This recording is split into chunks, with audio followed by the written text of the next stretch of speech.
Hello, hello, and thank you for tuning in to this episode of Wild Virginia Virtual Coffee Talk. I'm Katie Keller, Publicity and Outreach Director with Wild Virginia, and today I'm really excited about our guest, Eleanor Goldfield. She is a grassroots activist, journalist, and she's also the filmmaker of A Hard Road of Hope. And I'm really excited. I actually watched the film. I'm anxious to sort of dig into the issues that Hard Road of Hope showcases that's happening with our neighbors in West Virginia. I know that, with our pipeline work with Wild Virginia, proposed pipelines going through West Virginia into Virginia, we have to sort of support each other as neighboring states. So Eleanor, thank you so much for joining me today. Thanks so much for having me. Absolutely.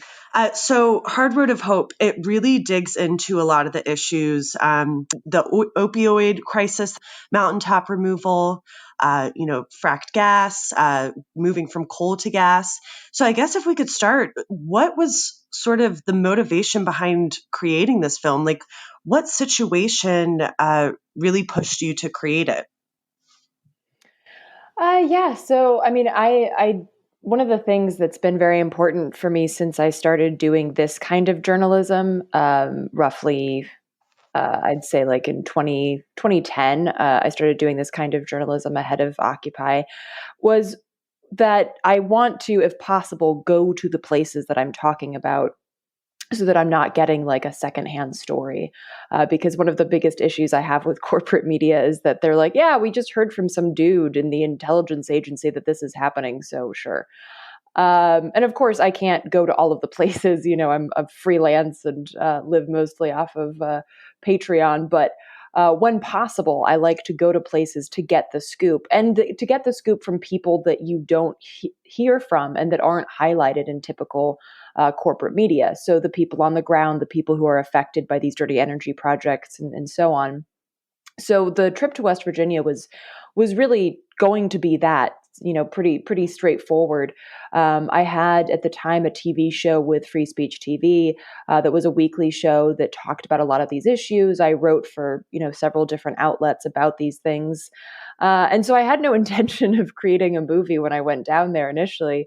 But I felt that I wanted to cover so many different sides of this issue, and also the fact that what we think about when we think about West Virginia is really just not even the half of it. It's just a very shallow, predominantly like a like looking down on kind of paradigm that we have when folks talk about West Virginia, but that's completely skewed.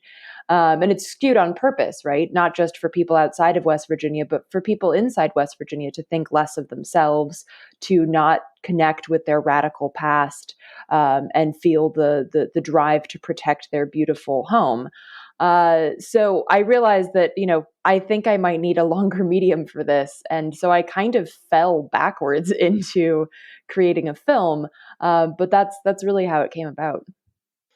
Sure. Well, I know that, sort of in blue collar areas in any part of the country, but I mean, especially Southern Appalachia or Appalachia, depending on who you ask, that is sort of the perception that they have of themselves. But it's important for people outside of those areas in advocating for those people who are being affected by this corporate greed to know the true story. And that's one thing that I really appreciated about your film. So, you interviewed a ton of great people in the film. Could you talk a little bit about maybe your favorite interviews, either that you did showcase in the film or through editing, maybe that didn't make it in? Yeah, sure. And to your point, I think there's one moment in the film that kind of pinpoints what you mentioned. And I was speaking with Terry Steele, who's a UMWA member. It's United Mine Workers of America, and he's a former coal miner. And he said that environmentalists come in here and they think that we haven't addressed the issue of environmentalism because either we don't believe in climate change or we're just too stupid to do it. And this is something that I grew up partially in North Carolina, and this is something that I've seen with groups that go into places and they're like, hey, let me explain to you what climate change is. And you're like, okay, I'm not stupid. And there is that, like, it's a very problematic paradigm and perspective that a lot of folks can come in with, and they find a lot of closed doors because no one likes to be talked to like they're an idiot. And folks in Appalachia, just like anywhere else in the world, really don't need to be told what it means to be oppressed. They don't need to be told that their water is poisoned or what have you. They need to be listened to, and they need folks to collaborate with them on building alternatives. In terms of favorite favorite interviews, I'd say all of them, and I know that that's like a mom being like, I love all my children equally. But I really do, because I feel like the folks that I was able to speak to were also varied, and yet had so many similarities, just like the folks that I've seen in other frontline communities, whether that be in Pennsylvania or Louisiana or California. It's like these people all have a shared interest in not just surviving but thriving, which that's not really that crazy. And they love where they live. They love their home. They're very proud of their history there. They're proud of who they identify as, and they just want people to listen to them, and they want to share this reality, and they want to feel that there's some kind of way of addressing it. They want to feel that there is hope, even if it's a difficult and jagged hope. So I'd say yeah, like all of them really, and I love hearing from people who have seen the movie, who they really related to, and as well. But I think that everyone that I was lucky enough to speak to really left a strong impression on me, and that I'm still glad to have created those relationships and friendships. Yeah, so I will tell you my favorite. It was I can't recall the man's name. It was the guy that was cussing up a storm. And I believe he was the one who was talking about, you're driving up or you pass an old truck on the road, Mm-hmm. and they have a sticker, that, friends of coal. Yep. And then, you see the big, nice SUVs rolling through with the same sticker. And you just sit there and you wonder, why does that old pickup truck have that sticker on it? So that was probably my favorite. I really related to that guy, I think. Awesome. Yeah, that's Terry Steele. Okay, yeah. He's wonderful. Well, so do you keep up with the folks that you interviewed, throughout your time in West Virginia? I do. I've gotten very close to particularly Paul Corbett Brown, who's the president of Keeper of the Mountains, and have interacted with him. Unfortunately, not in person because of the pandemic, but have interacted with him quite a bit remotely since creating the film, and I've kept in touch with all of the folks who are in the film. Predominantly, one of the main reasons was that when I released the film, I wanted to make sure that the folks who were in it felt that I did right by them, but also because I don't, I have a sticker on my laptop that says I'm one of the journalists you can trust, and I feel like part of that is, as someone who's been on both sides of this, being someone that's been interviewed for for activist things before. I don't want to feel like people are extracting my story and then just leaving, making it, an article that they make some money off of and then bye, I don't care. I want people to care enough to come back and to build these relationships so that there's a collaborative effort here between the rad independent media and the folks on the front line. So that's been something that's been very important to me as both an organizer and as a journalist. So I have kept up with folks, and folks should also know that this is the 100th year anniversary of the Battle of Blair Mountain. So I'm not sure if it's going entirely online, but there are some events at the Mine Wars Museum in Matewan, West Virginia. They're planning some things to commemorate that powerful event. Sure. So I'd love if you could talk about that event. But first, you mentioned COVID. So I know that here in Virginia, we've seen agencies and, politicians, of course, sort of try to use, and well, we've seen, Trump certainly tried to use the pandemic to his advantage, in terms of lifting environmental regulations, which is unfortunate, using a pandemic to what, so have you seen that in your talks and, keeping up with the folks that you interviewed in West Virginia? Have you run into that at all? Politicians or agencies using the pandemic to sort of continue this process of, gas and fracking and all that jazz?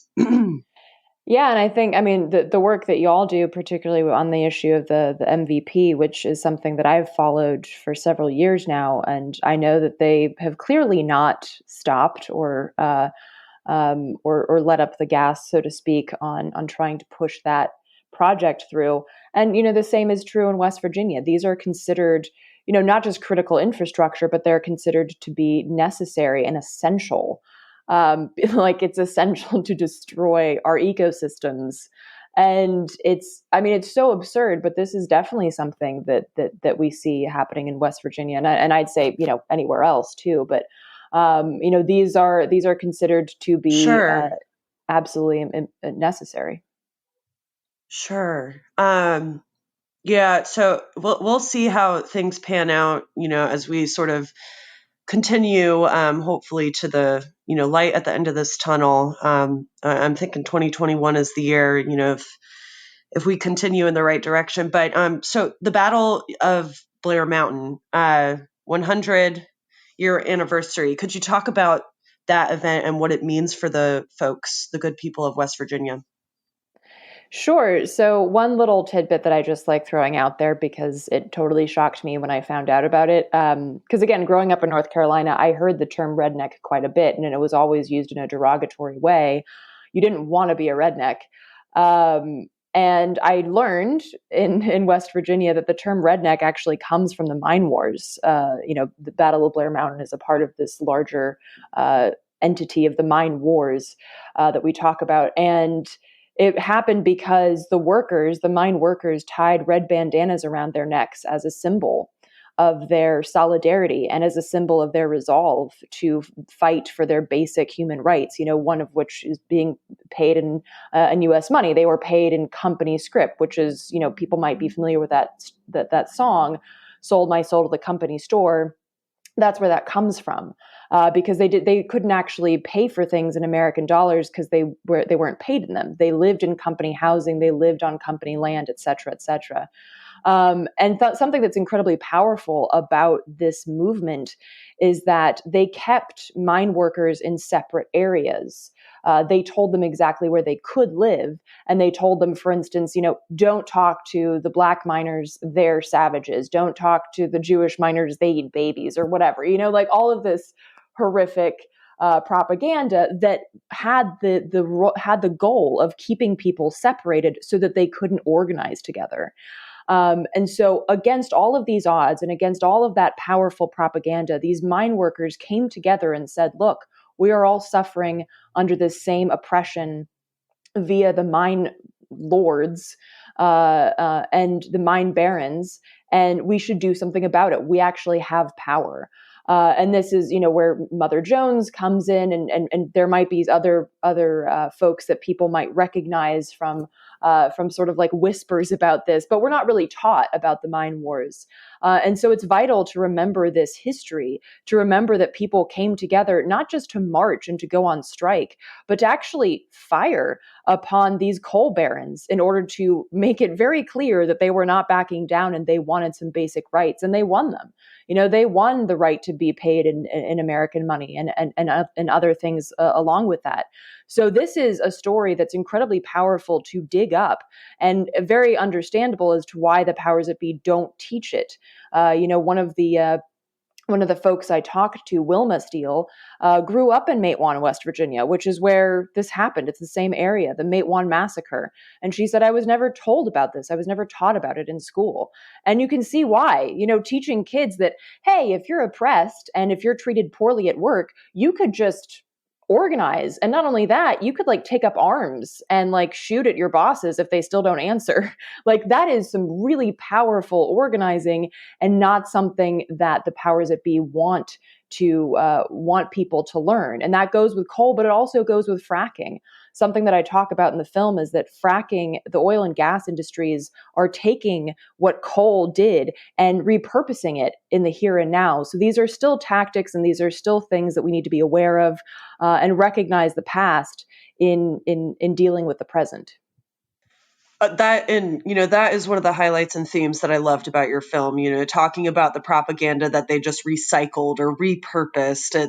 It's a pretty sick piece of our, larger society when we aren't taught, those things about organizing and, fighting oppression and, everyone, becoming their own activists, but, joining together as a group, and they're just, recycling this propaganda.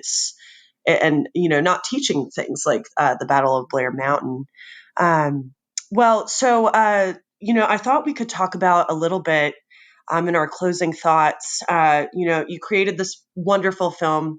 I really encourage everyone to check out. Do you have a screening coming up for this one? I do. On April 24th, there's a screening happening. It's a screening that's going to bring together a lot of environmental organizers from across the country. Paul Corbett Brown, who's in the film, will also be there. He's the president of Keeper of the Mountains. So he'll be there as well. And that's on April 24th. And folks can email coalregions@gmail.com in order to register for that. Wonderful. And we'll be sure to include that in the show notes. So everyone check out that screening. I really did enjoy this film. But closing thoughts, Eleanor, you created this film. You do some investigative journalism to, highlight some of these stories of, the oppressed voices. So tips for, maybe our folks that want to become an activist but don't know how, or folks that want to get involved in, issues like these. Well, I'd say if you're listening to this and you're familiar with Wild Virginia, you are well on your way. I think it's really just about wherever you are in your home place, connecting with people who are doing this work or who are interested in doing this work. One of the things that I also do, I live in Washington, D.C., and I organize with mutual aid here. And, it's really just a collection of neighbors who care coming together to address the needs of our neighbors. I mean, I think one of the problems that I think has been created by capital A activism is that people think that you have to either have all these resources or you have to know the right people, or no, you just have to care and then connect with other people who care. And thereby, your networks will grow and you'll connect with other people that care. So I think, and that might sound a little nebulous, but I don't really think that there's a blueprint. There's not really like a do these steps, because everybody's experience will be different depending on where you live, what the needs of your community and your home place are, what battles you're fighting. And it'll look differently, but the ideas will be the same. It's the idea of fighting for basic rights and building a future that is founded on justice and sustainability and livability. Well, beautifully said. Make those meaningful connections, do your own research, see what the needs are in your community, and it's going to look different circumstance by circumstance. But Eleanor, thank you so much for joining me today for this episode of Wild Virginia Virtual Coffee Talk. I encourage everyone to go check out hardroadofhope.com. Thanks so much. Thank you for tuning in for this episode of Wild Virginia Coffee Talk. For more information on our campaigns, please visit www.wildvirginia.org. Stay wild, Wild Virginians.